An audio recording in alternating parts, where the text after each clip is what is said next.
Today's video is sponsored by PetFlow and supported by our patrons on Patreon. Thank you. Click thumbs up for Rue the puppy, who's my co-host today. Subscribe to my channel. And check out our new t-shirts on Teespring. I know you're gonna love them. I'll have a link below. There's a lot of confusion as to what qualifies as a service dog and the differences between a service dog, a therapy dog, and an emotional support animal. Today we're gonna talk about all three of those. Service dogs can definitely make life easier for those that need them, but we can all make our lives easier by having our pet's food automatically shipped to us from PetFlow. They can literally take care of that chore for you every month as many times as you'd like, say every 2 weeks for example. Just choose your dog's favorite food one time and tell them how often you want it delivered. Enter code ZACH30 when you check out and you'll get $10 off your first 3 orders. I'll have a link and all the details in the description below. Simply put, a service dog is a dog that's been individually trained to perform tasks for someone with a disability. Service dogs can be any size or any breed. In the US, there's no requirement for any type of certification, ID, or other paperwork. The only thing that makes a service dog is their training. In order to qualify for a service dog,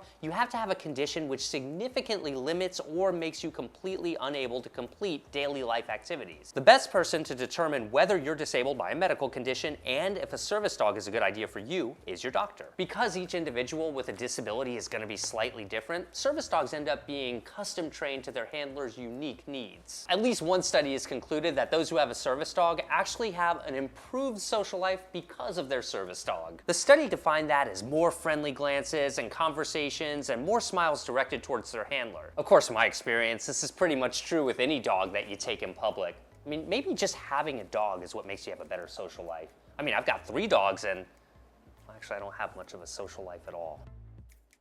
Speaking of taking them in public, the rules for public access with service dogs are different from country to country. I'm going to have a link in the description regarding the laws in your country. In America, the Americans with Disabilities Act states that state and local governments, businesses, and nonprofit organizations that serve the public generally must allow service animals to accompany people with disabilities in all areas of the facility where the public is normally allowed to go. The only 2 questions that staff of places accessible to the public can ask are, 1, is that a service dog required because of a disability? And 2, what tasks does the dog perform? That's it. They can't ask for documentation or identification, nor can they inquire further about the person's disability or the dog's training. However, just because there's no formal certifications doesn't mean you should take advantage of this and start taking your dog everywhere if they're not a legitimate service dog. Not only do businesses have the right to ask you to leave if your dog isn't under control, whether they're a service dog or not, but also poorly behaved dogs can create a bad reputation for legitimate service dogs. The federal definition as outlined by the Americans with Disabilities Act has been specifically revised to exclude animals whose sole purpose it is to provide